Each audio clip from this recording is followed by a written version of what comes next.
New York, big city of dreams. New York, big city of dreams.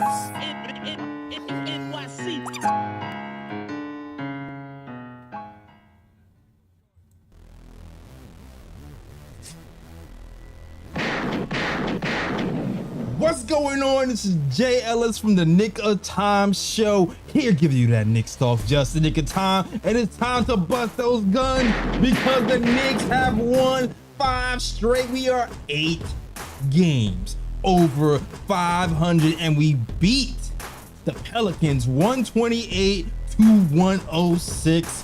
Julius Randle, another ho-hum game, gives you 28 points, 5 assists, and 7 rebounds. Jalen Brunson, another ho-hum game as well, gives you 20 points, 5 assists, and 2 rebounds. Emmanuel quickly off the bench does his thug thizzle, hits threes, plays defense, and gives you 13 points. And wait, I'm squinting my eyes for a bit. Is that 7 rebounds for the guard and Emmanuel quickly? Wait a minute, did he play center today? Does he have 2 blocks as well? Put some respect on that man's name. Josh Hart, the reincarnation of John Starks, chips in once again with 15 points and 5 rebounds.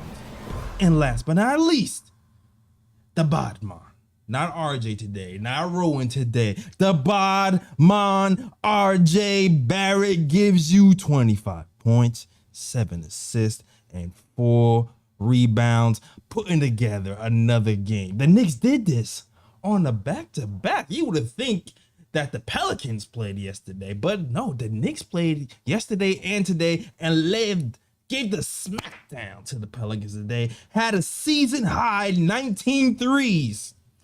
Second highest first quarter scoring points, 42 points in the first quarter. And the Knicks win on the 50th anniversary of the Knicks 73 championship team. Woo! Feels good today. The energy in the garden was electric. Is feeling good. Knicks Nation is feeling good. We all feeling good. We building blocks today. The team is getting better and you would love to see it. And you know what else? You would like to see it on Fubo TV, all right? If you want to watch the Knicks on MSG for free for 7 days, go to FuboTV.com/KOT and you can watch the Knicks for free for 7 days. And you can decide to keep it and you know, you can cancel the subscription whenever you want. And you can decide to keep it. You can record. You can watch other cable channels. But shout out to Fubo TV. You can go there. Go to FuboTV.com/KOT to watch the Knicks for free. All right. Now, let me introduce you to my guys. Right after you hit that like and subscribe. First and foremost, it is the man, the myth, the legend, the guy with the stats and the facts. Ryan G's in the building. 5 straight. We outside. We outside. Half the game behind the Nets. And like JLS said, the Bodman is back. The Bodman is back. I got screens real quick. I got us. Hold on before I introduce the Latin assassin. All right, fingers is up. He's telling y'all to shut up. All right. Next, you already know who we have, the Latin assassin. Okay, Mr. ESPN contributor, posting and toasting contributor, Deadspin contributor, SNY contributor, the man, Lee Escobedo. What's going on, Lee? Man, this is my favorite game of the season. I was too immature and egotistical to be watching that 99's final team. That's my fault for not being aware of what was happening during that moment with my pops. This is my favorite team of my fandom, this Knicks team that we have right now. This is my favorite season, and there's no time for miserable Tates tonight. No time for trade Randall, no time for trade RJ, no time for fire Tibbs, no time for fire Leon, no miserable Tates on this podcast tonight, man. It's all positivity, all joy. This team's got me feeling great to be a Knicks fan. And finally, for the first time in my fandom, 23 years now, it's not an embarrassment to be a Knicks fan. Like, we are legitimately not just good today, but we're set up to be good tomorrow and next year and that's 5 years, and that's a great thing to celebrate. Absolutely. Absolutely. Yeah, that 99, I see you, Fritz. That 99 team was one of my favorite teams. That's when I became the Allen Houston fan personally. But man, this was a great win. This is one of those wins that it's like it solidifies the feeling that the Knicks are actually a good team. When you start to look at all the teams that's supposed to be in our tier, where, you know, they are around our win level, and you go, ooh, maybe we should win that. We can now start to look at those teams as food right now, because at this point of the season, I feel like we've built our identity. Everybody knows their role. The bench is solidified with Josh Hart. Randall is more comfortable. RJ is more comfortable. Brunson is not even scoring, and we're still starting to lay the smackdown on the team. And for me, when the fire tip stuff was happening, this is what kind of envisioned. I wanted the consistency to build a foundation to get to this point. This is why I didn't want him moved in the first place in the midst of the season, because we lost to, you know, championship Bucks teams, or we lost because we were shorthanded. I wanted to kind of build a foundation, start to build a routine. Everybody get familiar with their roles. And now I feel like we're in a place where a foundation is being built, and we can go up from here from this season to next season. So I'm really happy with where we are as a team. We're gradually getting better. And I also kind of feel like Tom Thibodeau is kind of tightening the screws now, because things like, you know, weird defensive rotations, playing drop coverage too much is starting to get tied up. Things like too much ISO scoring in certain places is starting to get tightened up. I think this is the part of the season where we're starting to lock in. The coaching staff are saying, hey, tighten this up. RJ starting to pass more. Brunson, tighten this up. Brunson is starting to find his teammates more. I think we're starting to build on our success, and I think we're going to end the season strong because of it. Can I speak on that? Sure. You and I were going back and forth on my fire Tibbs takes, and you weren't the only one. I had a couple people text me today about, do you still want to fire Tibbs? Hit me in the DMs about me being at the forefront of firing Tibbs. When I said that, those games, I stand by it. I felt it because we were losing in the fourth quarter. We were having fourth quarter collapses mentally and in terms of execution. And I think it warranted a conversation around the head coach needing to be removed. Those things have been cleaned up. You said it perfectly. At this point right now, I'm no longer for firing Tom Thibodeau in the middle of the season. How we perform in the playoffs upcoming would determine whether he should be fired over the summer. I actually think we're going to get out of the first round. I think our team is too good, no matter what Tom Thibodeau is capable of or not capable of in terms of adjustments, of beating Cleveland or any team below it in the first round matchup in the playoffs. I think we end up in the fourth or fifth seed, probably play Cleveland, probably play Brooklyn, and we're going to smack them. That second round, that's where I want to see what kind of level of competition and how do we go 7? Do we get swept? That's where it's going to determine my feelings moving forward on where he does to the next level. But right now, he's turned the corner too. In the same way that I had nothing bad to say about Julius Randle at this moment, also have nothing bad to say about Tom Thibodeau. He coached a great game tonight, and I'm glad that he's our coach in this very moment. Right. And I'm going to push back on that, because I have no problems calling out a coach for doing something bad or tweaking it. But my thing is, when we're in the middle of a winning season, you know, it's 82 game season. You're going to have highs and lows. So if the coach is making bad decisions, which he was, right? If the coach is making sad decisions and you look up and we still have a winning season, I think it's premature to go that route. You got to let things play out a little bit, in my mind, especially considering what we're trying to do and bringing, you know, another all-star here. We have to build that foundation first. And I feel like it was premature, even though some things were warranted. I felt like it was premature to go that route after losing to a championship Bucks team or fourth quarter collapses. Young teams learn to win. The last thing that usually clicks is the fourth quarter execution.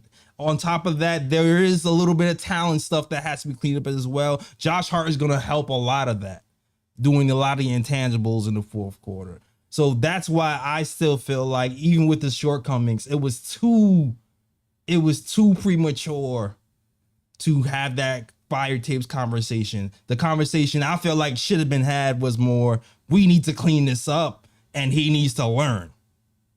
That's personally how I see it. Now, when it comes to the playoffs, I still feel like it depends on the matchups. If we end up with the Nets in the first round, because I feel like we can overtake them, I definitely think that's a dub. We got that win. The Cavs, I feel even more confident we can take on the Cavs right now because we gave the Cavs problems in the regular season. The 76ers, to me, I'm not sure where that's going to end up at. I'm not 100% sure on the 76ers as of yet. The Celtics is still a beast to me, even though we've getting some wins. I still have asterisks with that. But moving forward, though, I still feel very confident in our team. I think we're gonna make some noise in the play. I think we're gonna be at least competitive in the playoff. I'm hoping that the lightness that Julius Randle is playing with right now carries on in the playoffs, because I do feel like he was kind of tight when we played the Atlanta Hawks. But if he's playing with that same confidence that he's playing with in the regular season, where he's feeling confident launching those threes in the first quarter or knowing his mismatches, leaning in on Brunson, I think we'll be fine. I strongly disagree with it being premature, because we weren't actually having a winning season. We were going one game over 500 to one game under. It sounded like we were 10 or 12 games over 500 consistently throughout the first two quarters of a season. It was like every day it changed. And it wasn't a losing season though. Right, but it was one game over 500, one game under. It wasn't to the point to where it was like, oh man, we got to retain this coach because the future's super bright with 20 games over 500. We're number 2 seed. I mean, we were out of the playoffs at one point, back in the play-in. I think the conversation was valid. But again, I'm not here to get into a miserable back and forth on firing Tibbs after our 5th game in a row. We can have that conversation, but that's a loss or a week from now. But right now, I'm relishing in the good vibes. And I think Josh Hart has had a lot to do, as you pointed out, in those things being cleaned up. I mean, Tibbs deserves his flowers. I've tried very hard the last couple of games that I've been on here in the podcast to give him his flowers. But I think Hart has helped clean up a lot of his miscues and defensive assignments, just because he has a very high IQ and he's willing, maybe more than anyone besides Mitch, to do the dirty work. And now we have 2 guys in the finishing 5. They're willing to do that. And you don't win games when you have 2 guys who are willing to give it all. You know what's funny, Lee? I'm sorry, I haven't let Ryan talk yet. Ryan, this comes to question when it comes to wins. Sometimes I always put things in a couple of categories, right? There's coaching and there's talent. How much talent do you have in the team? Is the coach maximizing the talent that is on the team? And also, if we're missing certain pieces that's going to take you over the hump, can you then penalize the coach for not having those pieces? So I don't want to harp on, the Cam thing, but Josh Hart is a piece that we did not have before he was here. So to me, it's hard to say, oh man, he cleaned up his coach's mistakes, because we didn't have another veteran long wing who can do the things Josh Hart could. So to me, that's a personnel thing and not a coach thing, personally. The coach thing to me is fourth quarter execution, what plays to run, who to put in. We had our best defenders in the game before he came here. That was Miles McBride at the time, even though he was undersized. Some might say Cam Reddish, but that's a whole other debate. People can say, he didn't.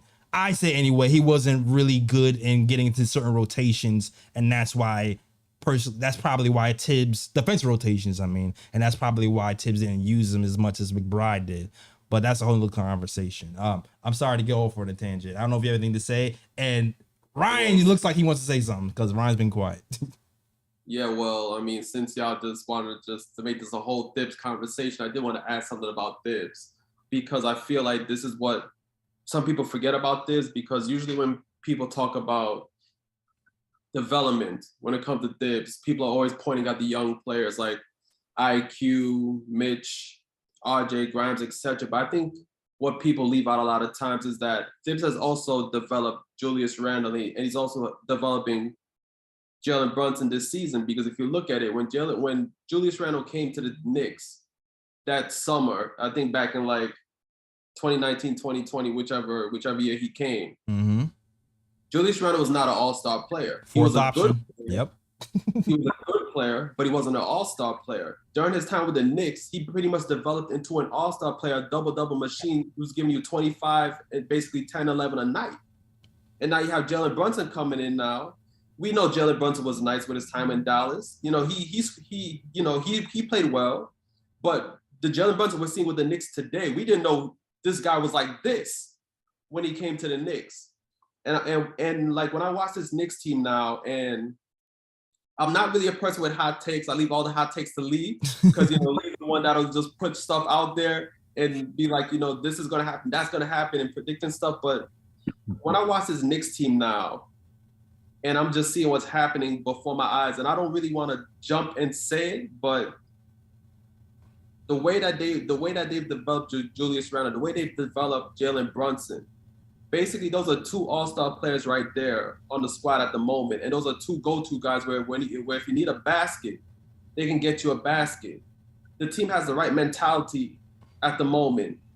Defense first.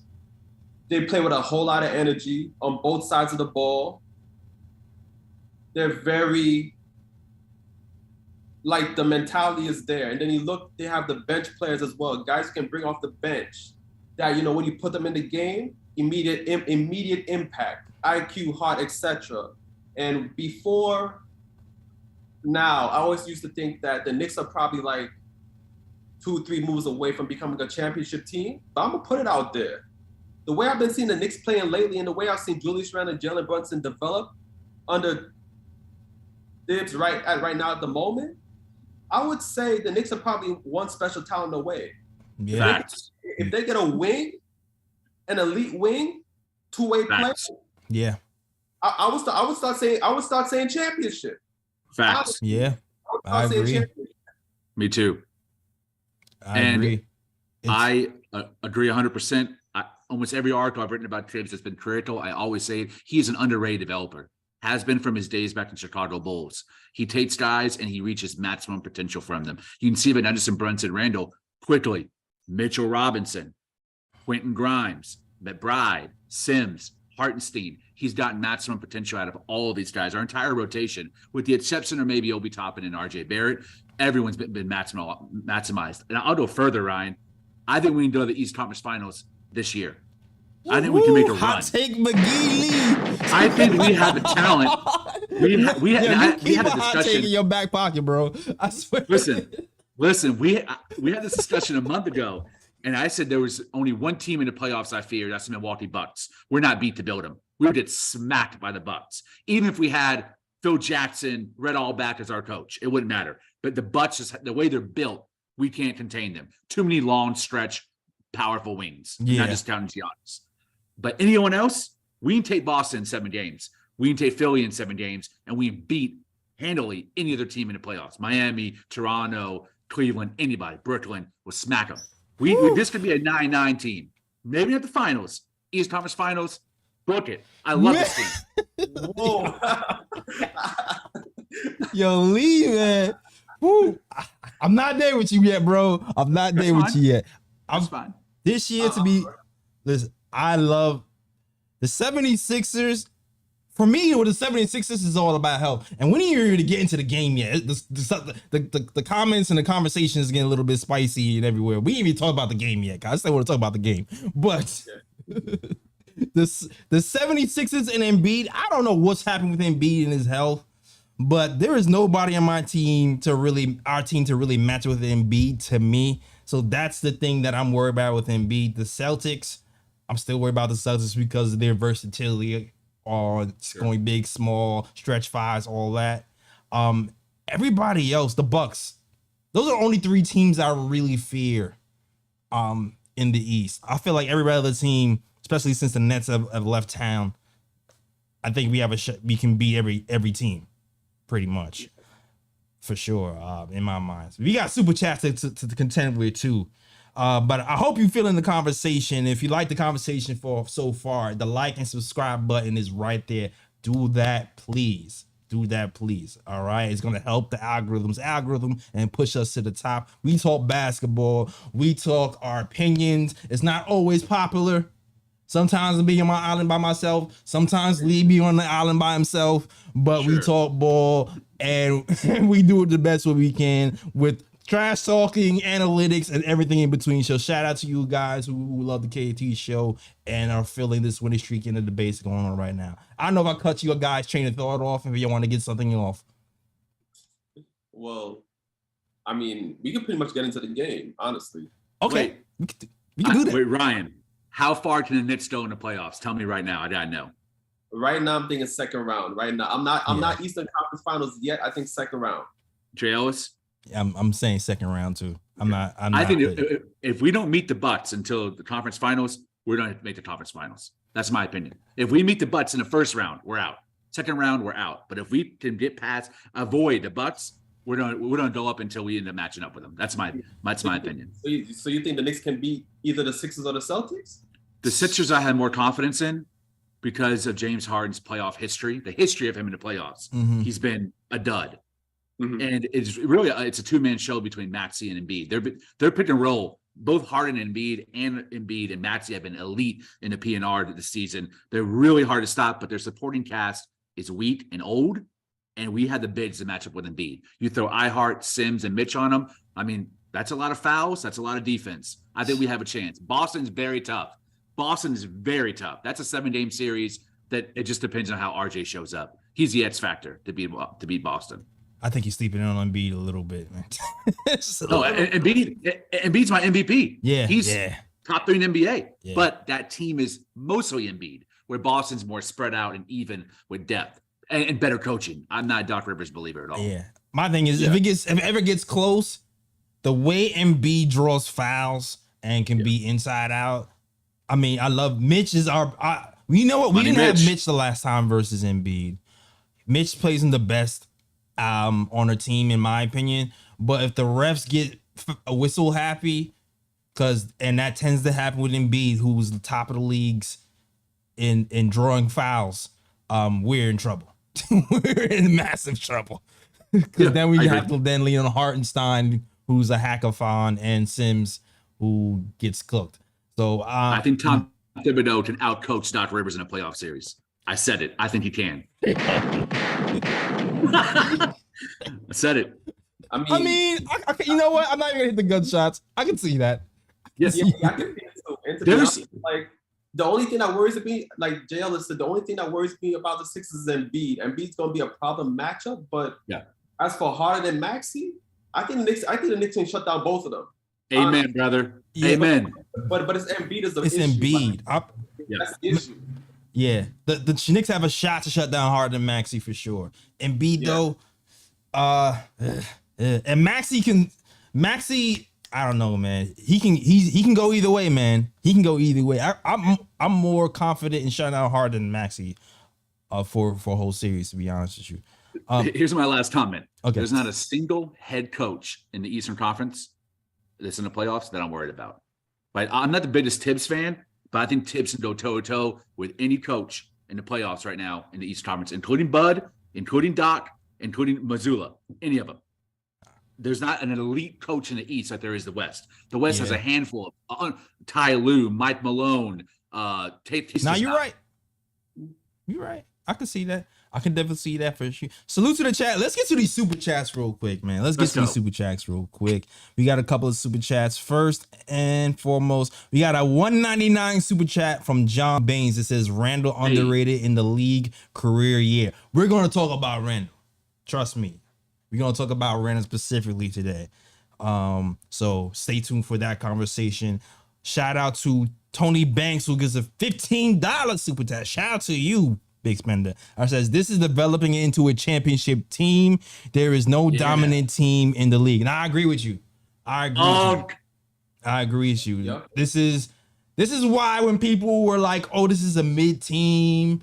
Oh, these wins don't mean anything." I didn't agree with any of that because, like I said before, foundation building. You have to walk before you crawl. You have to develop habits. You have to learn to win close games. You have to learn your role. We have a lot of young guys, 7 to 8 young guys who are still on their rookie contract or just started their second contract. Those guys have to develop. Those guys have the opportunity to develop during this season. So we're not done. Roles aren't done. We're not done. There's still more room for growth with this team. And hopefully we're going to be hitting our peak really soon. Because I still feel like we're peaking a little bit. Gaming channel says Eric Spoelstra. Eric Spoelstra is a good coach, but the Heat aren't a championship team. If the Eric Spoelstra was coaching the Bucks, that would be a different situation, but he's not. He's coaching Jimmy Butler and their Wasp point guard over there. Sorry. They might not get out of the play in, to be honest. Bam Adebayo. But yo, speaking of taking the next step and things we missing in the elite wings, let's have this conversation about the Bodmon himself, RJ Barrett. All right. That's my young boy, all right? I'm still holding out hope that RJ Barrett can turn into something. I get the criticisms. I understand why people are down on RJ, but he flashes things like this every now and again. And this is his best game of the season so far for me.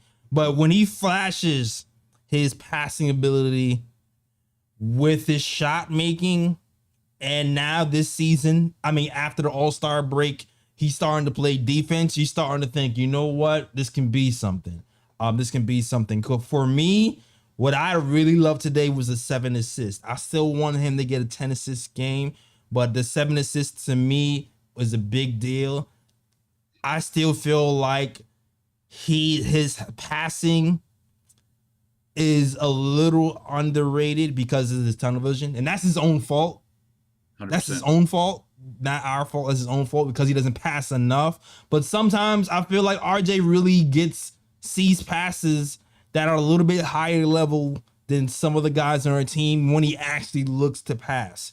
There was a pass that he threw to Brunson at the 3-point line where I didn't see it, but I'm like, oh, that's a nice pass. And just the lobs to Mitch himself just opened up the game so much that it just started. It started the culture of passing for the team, and I think he started getting us off to a good start. And shout out to the Bodmon who played defense, who shot threes well, and who passed well. I need you to keep that up because, like we said earlier, we're an elite wing away. I would prefer if RJ develops into that. But RJ, we need you. Bring this game to the next game. Typically, he plays a lot better after the All-Star break. Let's keep that going. All right. Facts. So, watching RJ Barrett's game tonight, right? Like, I feel like you know, when you listening to like reggae dancehall music and the Jamaican selector, you know, they playing the tunes, right? And then he pull up the tune, and then you hear him shout, "Round no good again." Well, that's how I felt tonight, because when RJ Barrett plays the way he played tonight, these streets ain't good for none of these opposing teams, along with the way Julius Randle and Jalen Brunson plays. Because look, when RJ Barrett can put in a performance he put in tonight, and then you add Julius Randle, who's been a beast lately, then you add Jalen Brunson, his usual good play, the Knicks become an extremely, extremely tough team to beat. Yeah. And RJ Barrett is going to be the X factor to how far this team can go, because if he can put in consistent 100%. like this, yeah, the Knicks are going to be extremely hard to beat. 100%. RJ's the missing link to me. He really is. His play tonight, you know, his 3-point shooting, he was like 50% from 3. I think 4 of 7. So that's even better than 50%. Yeah. And like you said, his passing tonight was great.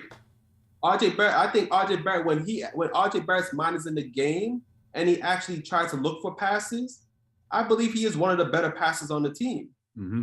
He is easily. Yeah. It's just that sometimes, when he drives to the basket or when he gets to those one-on-one situations, sometimes he has that tunnel vision and he's just trying to force his way to the basket when sometimes he should pass. But tonight, he made good decisions around the basket, and he definitely made some great passes tonight. I do love the fact that he also found Mitch, like, I think a couple of times under the basket for easy dunks as well. And I do like the fact that they're incorporating Mitch more to the offense as well, because I think even again tonight, they try to find Mitch early for a dunk. And I've said this many times, like, just find Mitch early in the game, because that's going to get him more engaged in the game. And then when Mitch is balling on defense, that makes the Knicks defense that much tougher to deal with. But yeah, RJ Barrett had a great game tonight. Tonight, you can officially tag the Badman moniker on him again. Yes, but I'm hoping that this continues.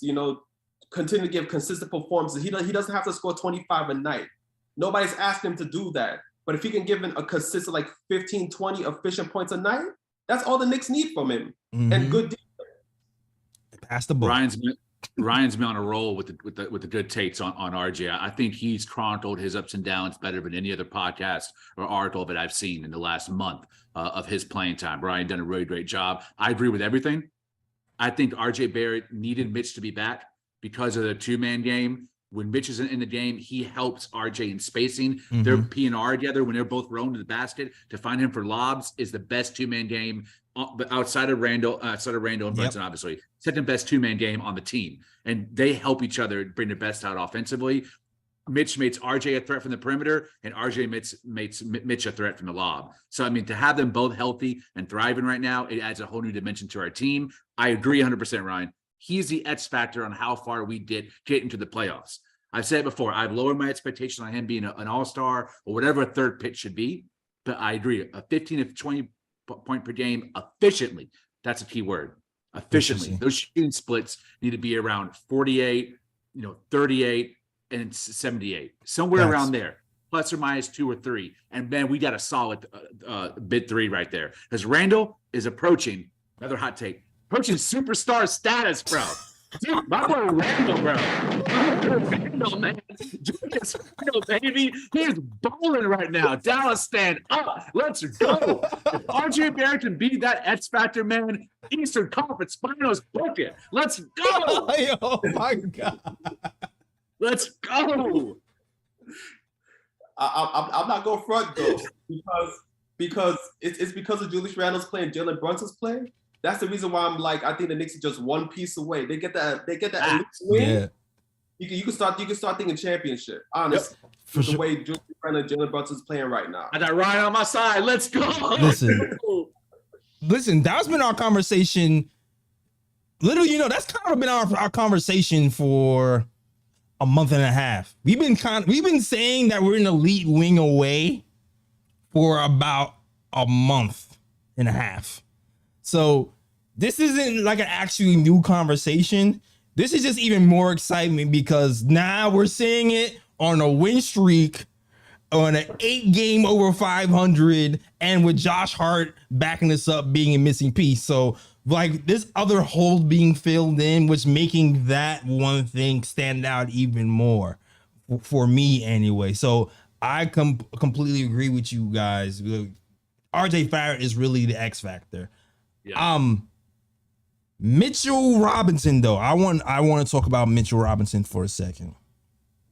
We mentioned the pick and roll, the 2-man game between Mitchell Robinson and RJ Barrett. And we also talked about the need for a stretch big, because the stretch big opens up the floor and creates open threes. But this game kind of it kind of shows you other ways that we can create open threes. The fact that RJ Barrett looked for Mitchell Robinson earlier got Julius Randle open threes, got other people open threes, because what you're seeing right now, and shout out to like all the all of the guys I've talked to over the years who helped me with learn new terminology, vertical floor spacing, right? Vertical split, when you have a lob threat like Mitch, who is long and can dive to the rim, a lot of times what happens is you'll have a guy who's guarding a 3-point line on the weak side have to tag the roller and to keep Mitch from catching the lobs. So RJ Barrett, when he first goes to the hole and gives that lob to Mitch, or Jalen Brunson doing the same thing, it kind of puts the antennas up for the Pelicans going, we can't allow that to happen again. Once that started to happen, you start to notice those guys supposed to be guarding the 3-point line and now helping off. Now you have Randall hitting threes. Now you have other guys hitting threes. So we can produce threes without having to stretch big here. And Mitchell Robinson's presence definitely helps us defensively, but offensively, he was really helping us today because he was such a lob threat. And I just wanted to really point that out. On top of that, Mitch versus Valanciunas. This is one of those games I would really be worried about if Mitch wasn't back, because Valanciunas is such a big body. Yeah. And Valanciunas he did a little bit of damage, but I feel like he would have done a lot more damage if Mitch wasn't there, for sure. And just the fact that since Mitch is back, you've seen opposing teams miss a lot of layups. I don't know if you noticed that recently, how many guys have missed at the rim. I feel like just the culture of Mitch being here has helped us challenge a lot more shots at the rim with Mitch, with IQ, with Josh Hart. I feel like Mitch is starting to complete our home team defensive dynamic and helping us offensively at the same damn time. I don't know what you guys have to say about that. I mean, you pretty much said it all right there, JL. It's like, since he's been back, it seems like he hasn't missed a beat. It seems like Mitch has been playing this whole time and he hasn't missed 22 games this season, because he just gets inserted into the lineup after a long timeout, and he's playing like as if he's been here. It's just been a seamless fit, and Mitch is just showing that defensively, he's made an impact. Offensively, he's making an impact, and we've always said that Mitch is, it may not show in the stats all the time with Mitch, but if you watch games, like, Mitch does have a major impact on his team when he's in the middle, as opposed to Hartenstein or Sims in the middle. So, Mitch is just doing what he's doing. He's making an impact on both sides of the ball, and you have to give him his props. Yeah, you forgot a name when you were listing on defensively, Isaiah Hartenstein. Yes. The silver lining of Mitch being out for that period is that, man, he found his balls. Dude manned up. Another game, double-digit rebounds off the bench in limited time. I mean, he only played 19 minutes and grabbed 10 boards. Yeah. Isaiah Hartenstein is becoming, I almost said Isaiah Thomas, oh my God. Isaiah Hartenstein is becoming one of the best backup bigs in the league, which is, I can't believe I'm saying that 3 months after his initial debut with the team, where we were just cracking jokes on him continuously. Yeah. Last year with the Clippers, when I was scouting him, he was one of the best at the rim defenders at altering or blocking shots in the league. When Mitch was out, he rose up into the top 5. He actually had better statistical numbers blocking and altering shots at the basket than Mitch did, while Mitch was out, but up until that point in the season. And now we got 2 of those guys. Yeah. Main in the middle, which is why I'm not afraid of Joel Embiid. Not saying he's not an MVP, he's not a badass, but we have the bodies to put on him and slow him down. Woof.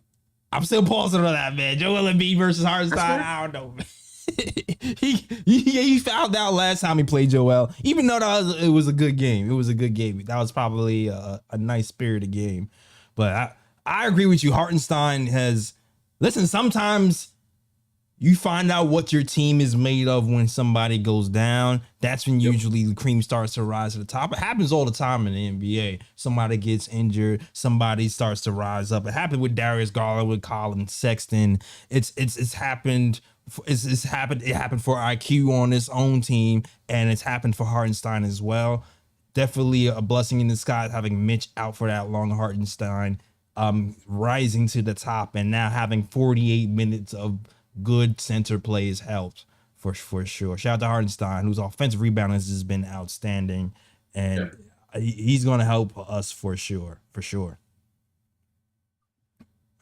All right. Salute to the chat. I see we got my real fake cousin Winston Ellis, Fritz Ellis Sindor, John Baines in here, Gamer Channel, Mike Uno, Lee's Pops. I see you. Everybody else is rocking with the KOT show. If you like the show so far, hit that like button and subscribe button. We are here after every game talking that Knicks talk, that Knicks basketball for your head taps. So salute you guys for rocking with us and enjoy us. Enjoy the debates. Enjoy the conversation. And also, if you want to, you can call in. You can call in if you too and say, you know what? I agree with you guys. Or you know what? You all completely stupid. I don't agree with anything you had to say. What are you doing even being on YouTube? How dare you shut down your channel? If you want to say that, call in and tell us. All right. I mean, at this point, like, you know, we have 3 great minds of the show. So if someone is calling us stupid, like, I think they're the stupid one because, I mean, they can still say it. You know, you can still say it. I mean, look, listen, we're not gonna say anything back. But you can, you can see it. But let's get into it. First caller up, we got JT. JT, let us know, man, what you want to talk about. Yeah. Hear me? What's going on? Chilling, man. I just got back from the game. My voice is hoarse. I was screaming the whole game. But you know what? I got to say, this game was one of the games that's like, you just felt calm. The whole thing was good energy. You didn't feel scared at all about the lead going away or nothing like that. Shout out to Julius Randle. He looked real composed. Like it was a good game. Mitch, definitely like I heard Ryan was saying, definitely a presence on the defense. I'm outside, literally salute the pick to Timmy. So, you know, just have to call in real quick. I'm going to make it a quick call because, you know, it's a lot of noise outside, so I want to make sure I don't get too distorted. But salute to y'all. Salute to everybody. We got a good W. Let's keep the momentum going. Yeah. Shout out to my guys.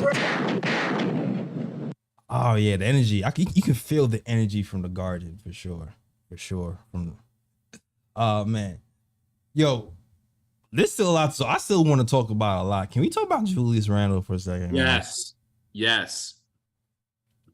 Top 10 in MTV MVP voting, having his best season of his career, even though he shot 40% from 3 in this COVID year. I don't know. I still kind of feel like I like this season a little bit better.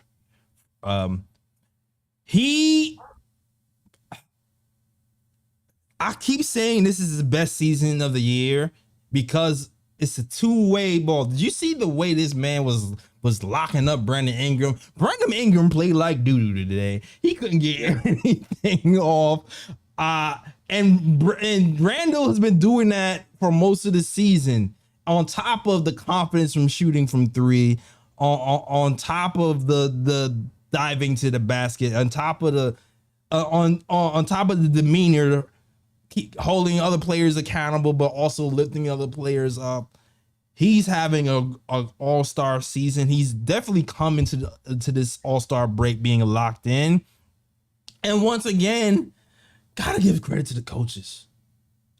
I was reading an article from Fred Katz, and they talked about how Johnny Bryant went to him and talked to him about his attitude and his shot profile in particular. The whole coaching staff, mind you, has encouraged Julius Randle to take more threes than he ever has his entire career. Now, if you're looking up, he's shooting 8 3-pointers per game, career high.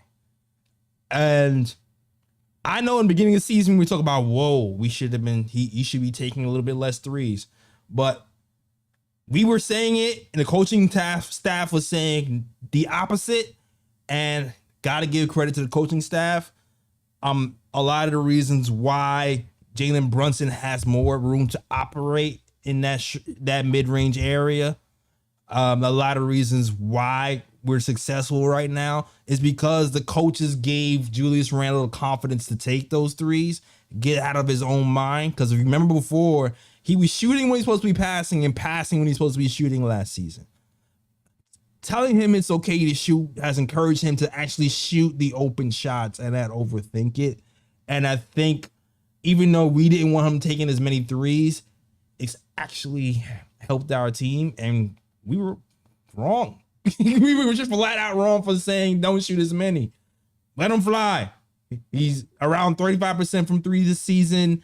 It's helped with our success and is given the mental space to actually play the game this year. What do you guys have to say about that?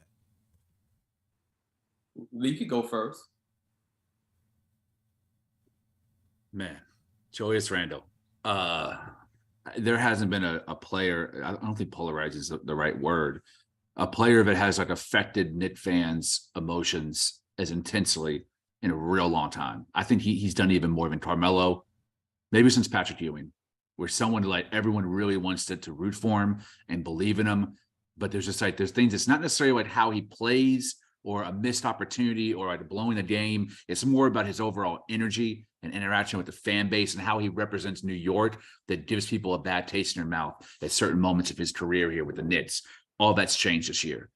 And as someone who's from the same city as Randall, he's from the North, I'm from the South, I couldn't be more proud to be from the Dallas, Texas, where that he's repping, and actually root for him this time. I'm glad that I wrote that apology to him when I did. I think it was deserving, and I feel like he's really turned a corner. There's not going to be odd season Randall or even season Randall. I think those things are behind him because he's finally admitting and having humility in his approach to the game and actually saying to the stands, to the fans, on national media, he's being interviewed, it's my mental. Like he said that. It's not the game, or like my back hurts, or that I got personal issues. He is saying it's my mental state. And as someone who suffered from anxiety and depression and anger and rage, I get it. Yeah. And sometimes you need help, and sometimes you need somebody to come down like Johnny Bryant and have a talk with you and make you man up to your decisions and your actions. And he's done that. And for that, he's won my love forever, man.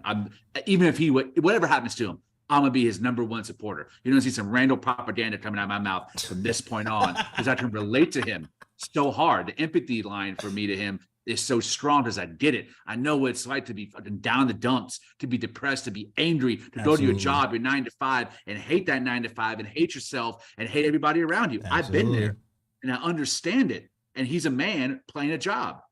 This is his job. And he's actually approached it this season with humility and transparency. So, man, he's got me feeling like Chris Webber 2004, man, 2003. This guy's playing like C-Web. He passes, he rebounds, he scores, he's a leader. I thought the Sacramento Kings were a contender. I think all three of us did when they were playing the Lakers. They were a legit championship team, and Chris Webber was their best player. So if he's Webber, there are some guys that are superstars their whole career. Dwayne Wade, Dirk Nowitzki, LeBron James, Tim Duncan, Kevin Garnett. There are other guys who are superstars for periods.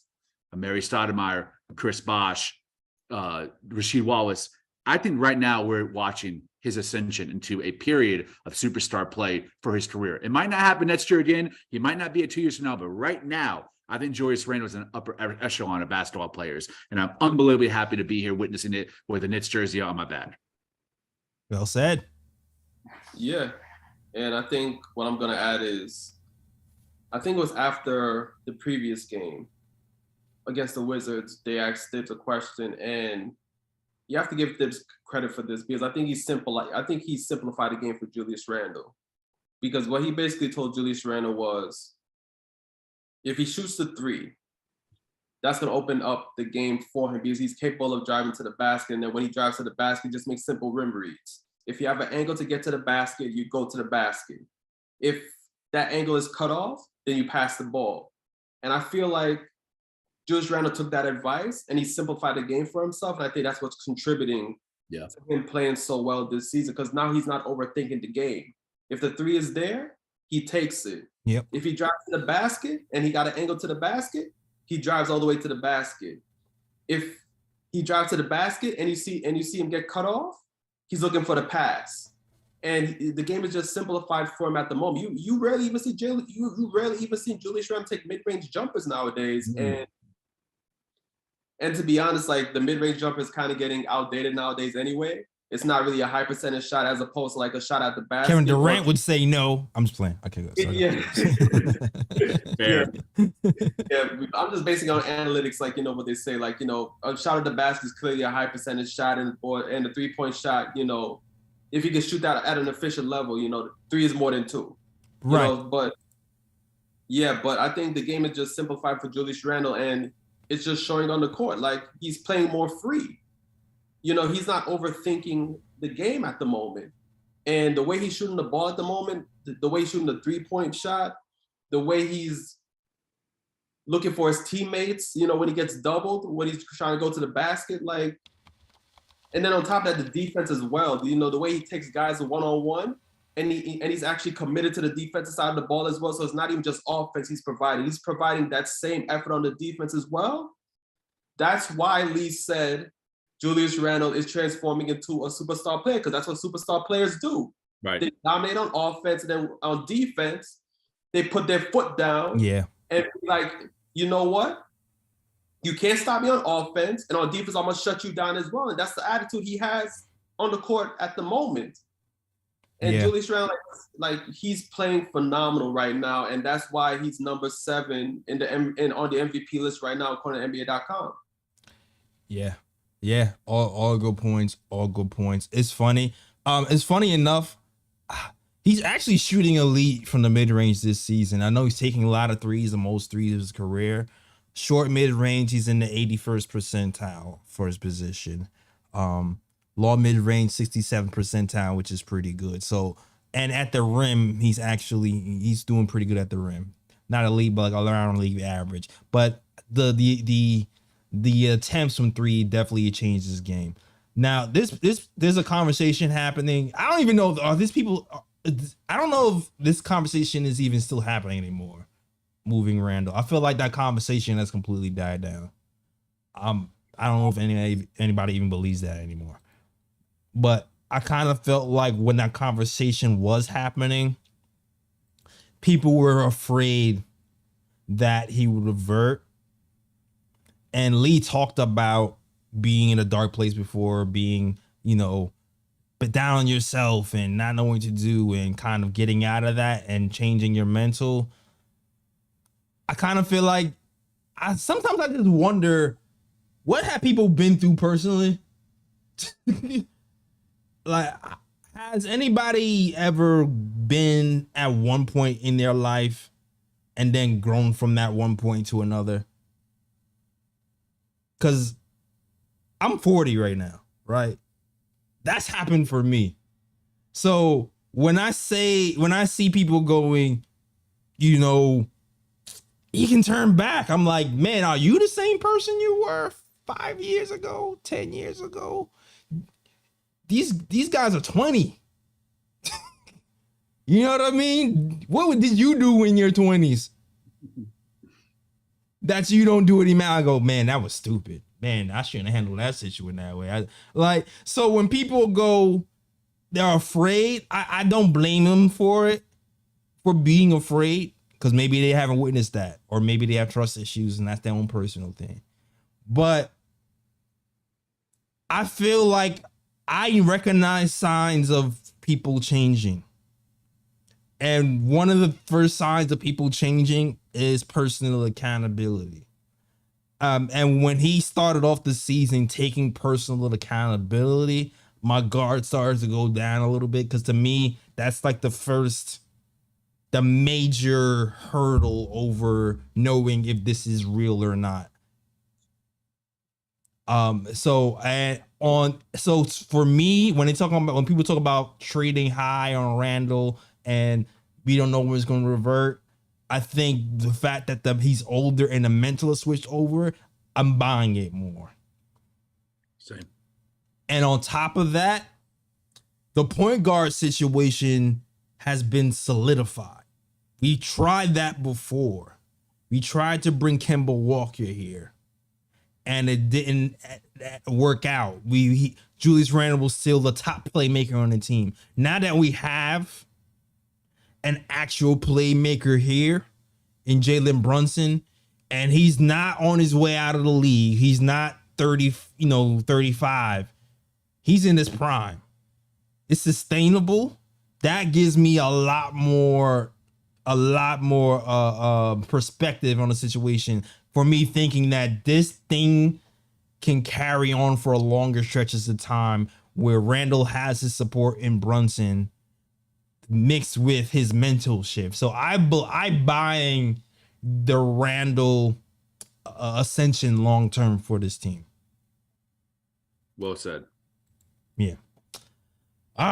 salute to the chat. I feel like we could talk about a lot of other stuff, but we talked so much already. I felt like maybe we should just end the show soon because we went to. This is probably one of the deepest episodes breakdowns we've had in a while, and we had a few. Do you guys want to talk about them? We could listen. We can still talk about Josh Hart, who came in the third quarter, in the fourth quarter when we started to sputter and made winning plays once again. 15 points for Josh Hart. We can talk about Emmanuel quickly, who came in the game and is throwing alley-oops to Julius Randle, and he's staying efficient, playing defense, hitting threes. This team is a complete team. Yeah. There's something I wanted to bring up last game, and like something told me to hold back and wait. And I think this is the perfect opportunity because Ryan alluded to it earlier. I want all three of us to answer this question because it's actually been brought up in the chat as well. Mm-hmm. What piece is the piece that we need to win a championship? Like what level player? Is it Zach LaVine, Brandon Ingram? If you would have asked me last season, I would have said a damn near like Kevin Durant. Now, I don't think it's that high. Like, what kind of player would we need to get? And I don't want this to be a conversation about dumping RJ or trading RJ. Let's just have the assumption that we need to make a trade. What level player? Who would come in and we would be able to be a contender? Because I don't think we're a contender yet. I know as an East Conference Finals, we win the championship this season. I don't think we can't beat Denver, Clippers, the Suns. But who could we bring in y'all's opinion, that would make us a contender right now? Or this summer. So is this like a realistic player, or like just a player that you like, or just a player that we could just like compare to, like if we get like this type of player, like I think that either or, but I'm not going to include Giannis in my conversations or Luka Doncic. Those are pipe dreams. A realistic guy, the guys that we've been connected to that have been mentioned in rumors and even being available, those type of guys. For me, it's funny. I always say we're an elite wing away. And the reason I really say that is because of this. Jalen Brunson, right? Mentioned before, number 2 in clutch scoring in the NBA. But when you're looking at what wins championships, it's extremely difficult for an undersized point guard who's good in the clutch to put you over the hump, because they can always throw size on you. It happened to Derrick Rose with the Bulls when he had his run. So it happened. That's the way it usually happens. So you're going to need size when they double Jalen Brunson or take him out of his game to really get to the next level. So I usually go elite wing who can pass, which to me is like really hard to come by, because I always think Zach LaVine can score, but the passing isn't really always there, right, and the decision making isn't always there. So for me, I keep going back to Embiid, even though he's not an elite wing. I think the days when Jalen Brunson is taken out of his game, nobody can stop Embiid one-on-one, and he can take you over the hump. And then there'll be days where, Jalen Brunson does have the advantage, much like that Utah Dallas series. And what are you going to do? You're not going to be able to stop him. So I feel like if we ever in a situation where we need to win a chip and we can get to that winning time in the last 5 minutes, and we have Embiid and Brunson to lean on to take us over the hump and as far as scoring, I think we'd be able to do it. James Harden's a free agent this summer. If he walks and goes back to Houston, like I've seen reported, or goes anywhere else, depending on how Philadelphia does in the playoffs, and Embiid's there with just Maxey, there's a chance that he demands a trade. And I think that he's on Leon Rose's top 3 list as his former agent. Leon Rose represented him with CAA. I think that's definitely someone that he would go all in for, which means Mitch is gone and probably RJ maybe quickly too. I would trade anyone but Brunson and Randall to bring Embiid in. I'm 100% online with you. He's my MVP this year. Love to have Embiid. That being said, if we're talking about wings, what if I throw a few names out, the chat can chime in too, and you guys say whether that would make us win a championship or not? If we trade RJ and Pitts for Zach LaVine, do we win the championship? I think Eastern Conference Finals, maybe NBA Finals. I like Zach LaVine, but I don't think it would take us over the top though. But it would get us close. Agreed. Yeah. You agree, it's the Trails? playmaking and the decision making that's keeping Zach from being like, yes, that's the final piece. The shot making from 3 would make us deadly. Yeah. But it's fun. I DeMar talked about DeRozan. Jerry and Grant before. He's not that. He's not the I'm going to play make.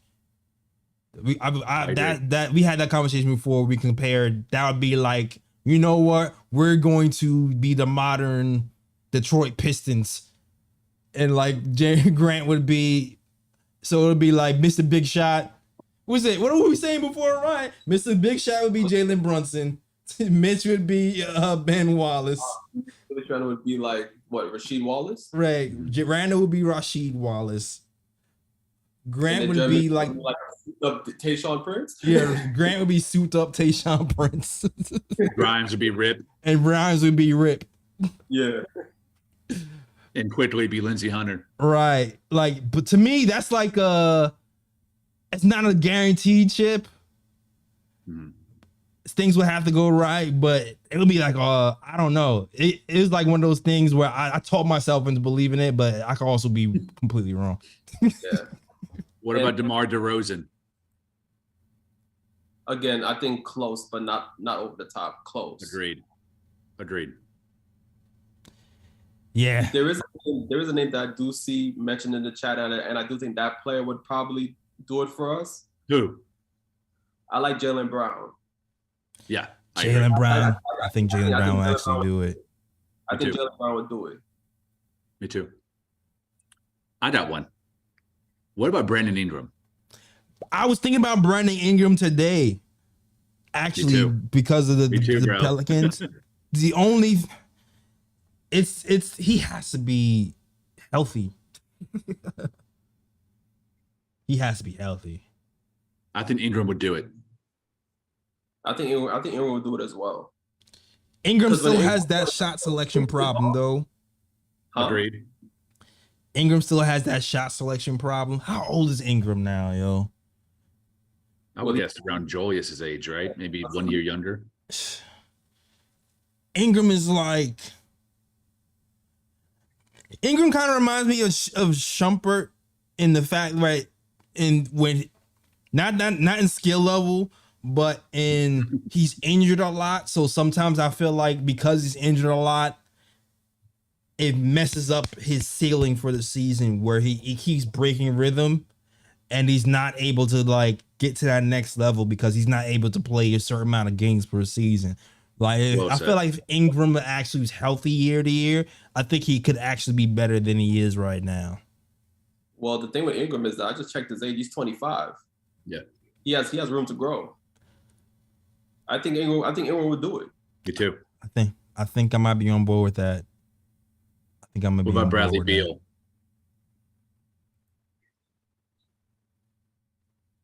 I like it. I think so. I think Bradley Beal might do it. What worries me about Bradley Beal, I've had this with their All-Star break. I thought about all these names. I mean, he's going to be paid $50 million until he's 33. He's got 4 more years on his deal, and he's 29 now. Like, every year he's getting a little bit more injured, and his skill set dips a little bit. Athleticism dips, first step dips. And defensively, he's already a traffic cone. So he's so on-ball dominant too. I don't know if he would thrive next to Brunson. You need someone who can go a little bit off-ball and be a decoy and actually run around the court. That's not really Bradley Beal. He's more stationary on the perimeter now, just waiting for that 3 ball to let loose. 2 years ago, I don't think Bradley Beal could do it anymore. I'm with you, Lee. I've been out on Beal for a few years now. $50 million a year is, man, ridiculous. He did. Yeah, It is. Yeah, that That's as much as Brunson and RJ combined. That's a lot. Yeah, for Yeah, real. but Brunson, the best signing I in Knicks think history.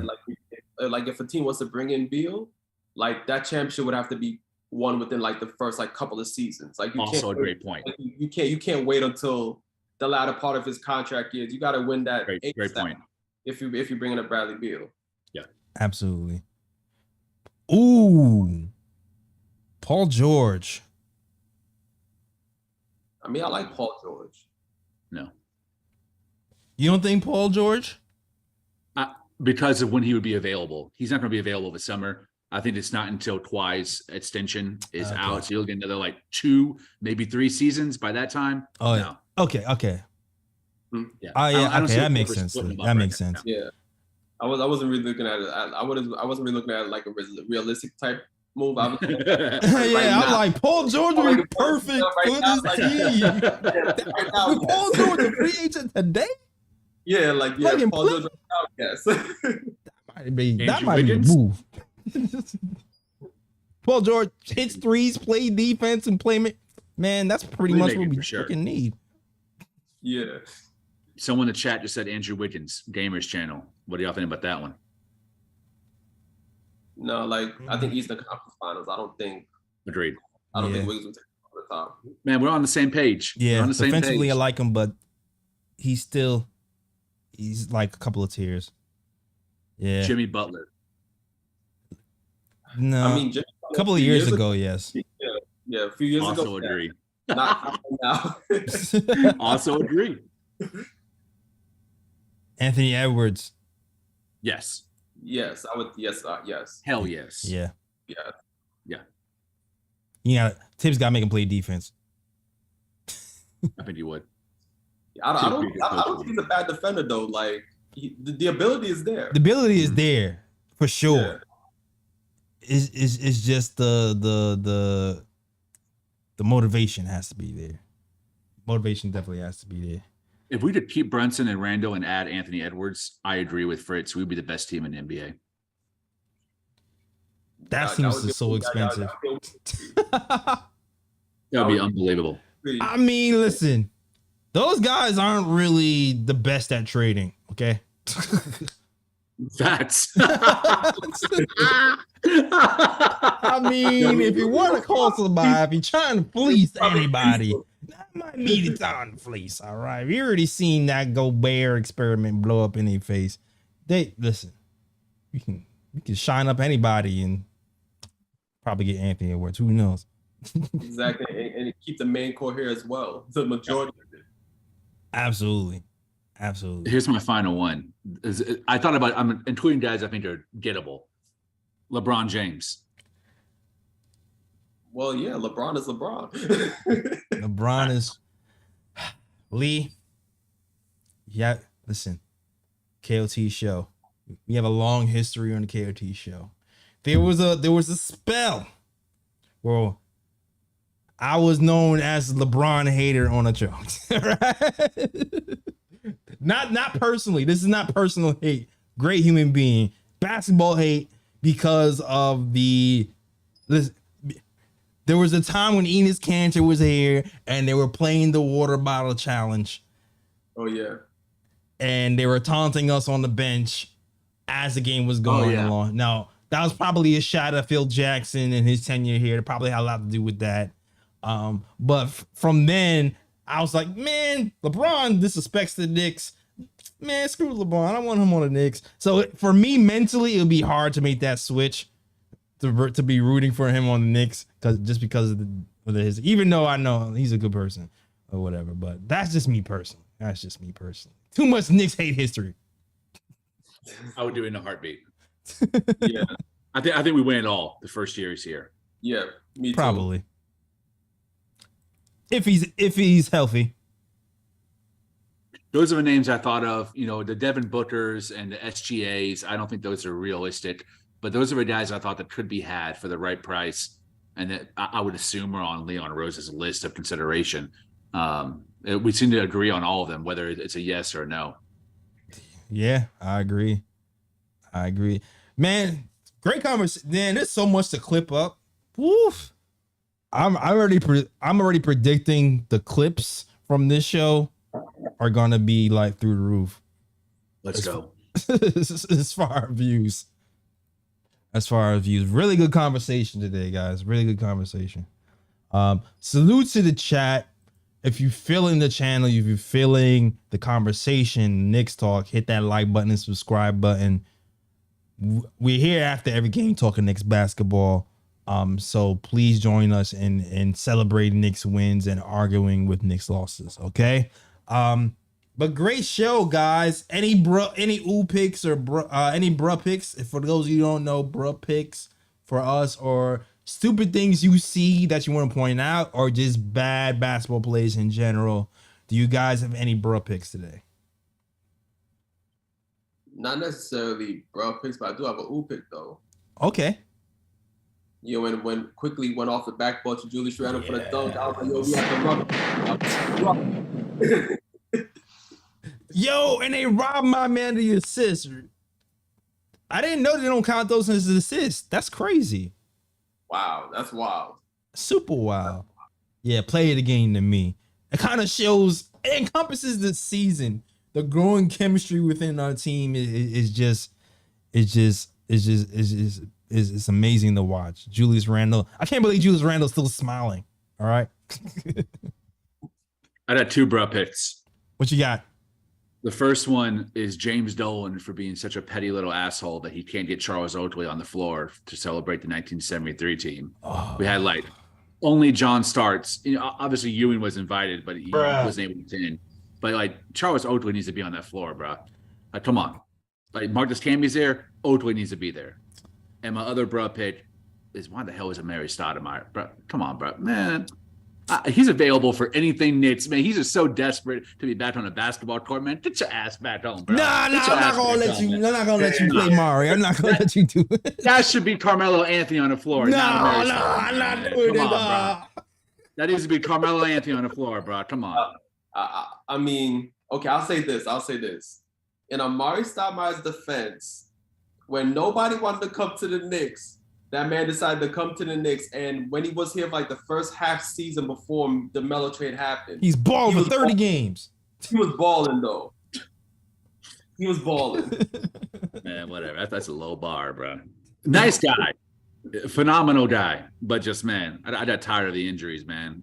Yeah, he was old. It wasn't ability. It wasn't skill set or heart. He just got old, man. It would have been so much more dope if it was Melo on the court. If Melo would have walked out over Amari Stoudemire. That's all I'm saying. I hear you on the Melo thing, but I still got love for Amari, man. Amari, if you want to come on the show, you can. All right. We'll mute Lee. You'll mute me, Lee's mic. Okay, that's fine.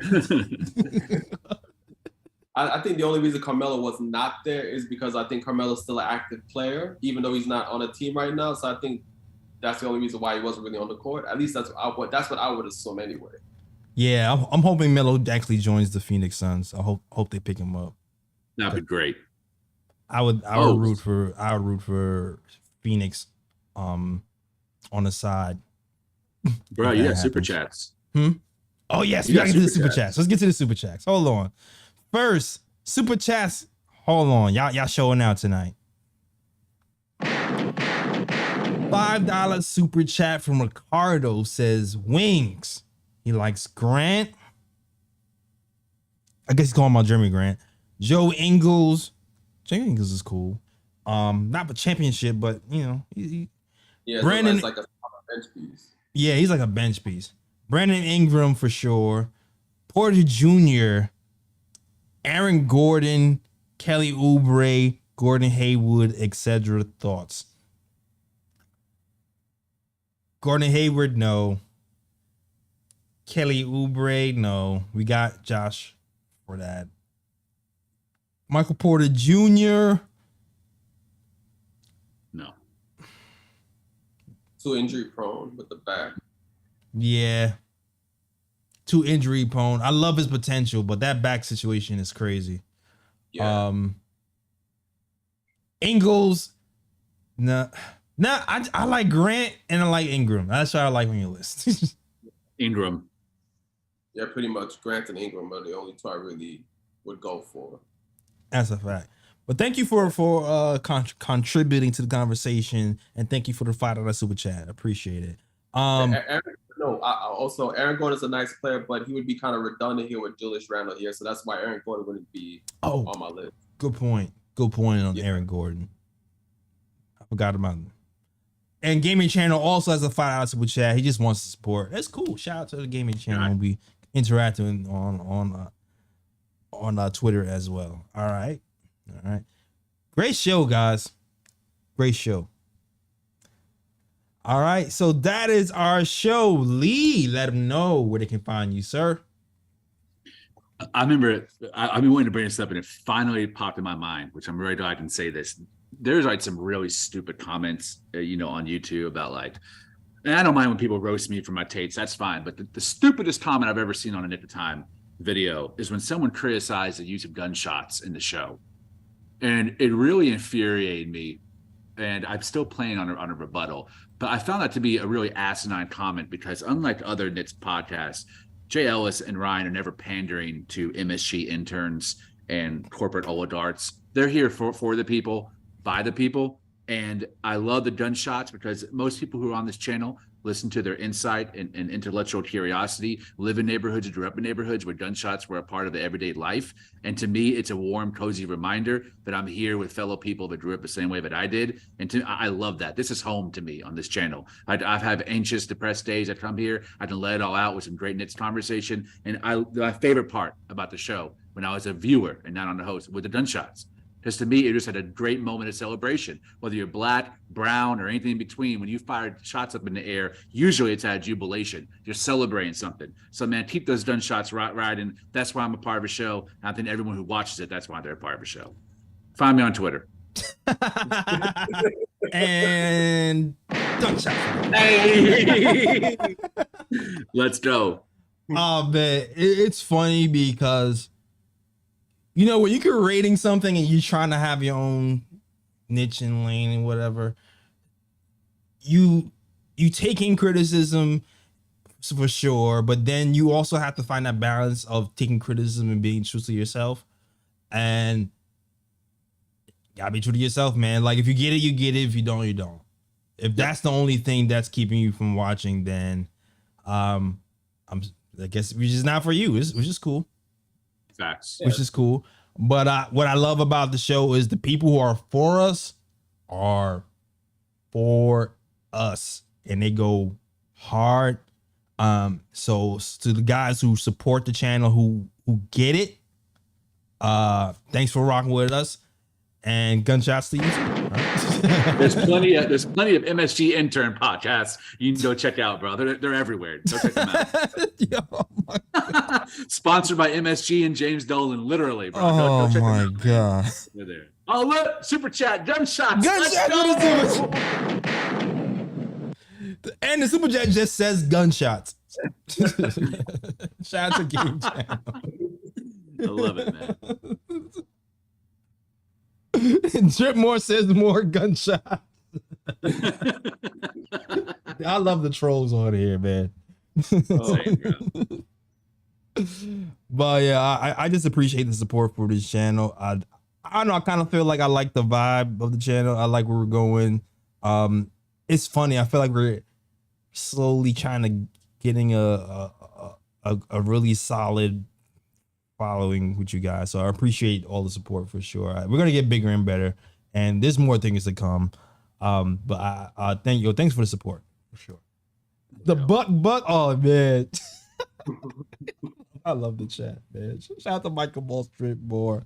Everybody rock with this show. All right, Ryan G. Let them know where they can find you.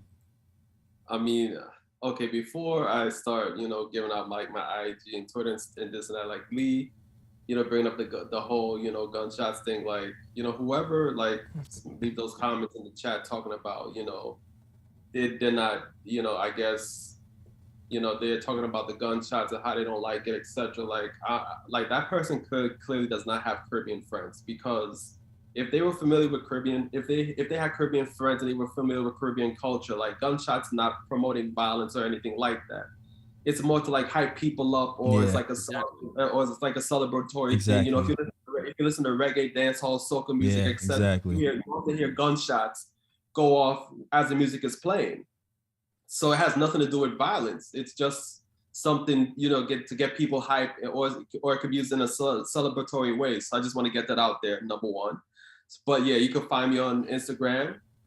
Sir G is chilling. Sir G is chilling. That's SIR. G is CHILLI. And you can also find me at Sir G's Corner. You can also find me on Twitter at RyanGKOT. Right. Same way for Mexican culture, man. Gunshots in the air. There you go. Yeah. There you go. And I'm not Jamaican, so some people kind of think I am. I just grew up in Brooklyn, so it is what it is. It is what it is. And of course, you know, Brooklyn is pretty much like the Caribbean, really, pretty much. Yeah. But shout out to this show. Listen, you already know. Let me get to the screen.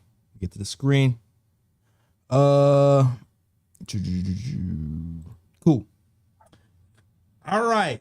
KOT snapbacks, black and white, blue and orange at the Knick Of Time Show. Go to knickofttimeshow.com, hit catalog, boom, all the merch comes out. You get the KOT snapbacks, black and white and blue and orange. Follow us on the KOT Show on Twitter, Knick Of Time Show on Instagram, and Knick Of Time Show on Facebook as well. Listen to us on SoundCloud, iTunes, Google Play, Stitcher, everywhere you listen to podcasts. Find the KOT Show, and also check out the blogs on knickofttimeshow.com. The writers be writing. Shout out to all the writers and Ken and Mikey and those guys. All right, cool. That is our show. Thanks you guys for watching. Hit that like and subscribe. Hit that like on your way out. And as always, shout out the Worldwide West. Everywhere we go, we leave a worldwide mess. Mess out here in these Knicks YouTube streets. That's our show. We out of here. Peace. New York, big city of dreams. New York, big city of dreams. NYC.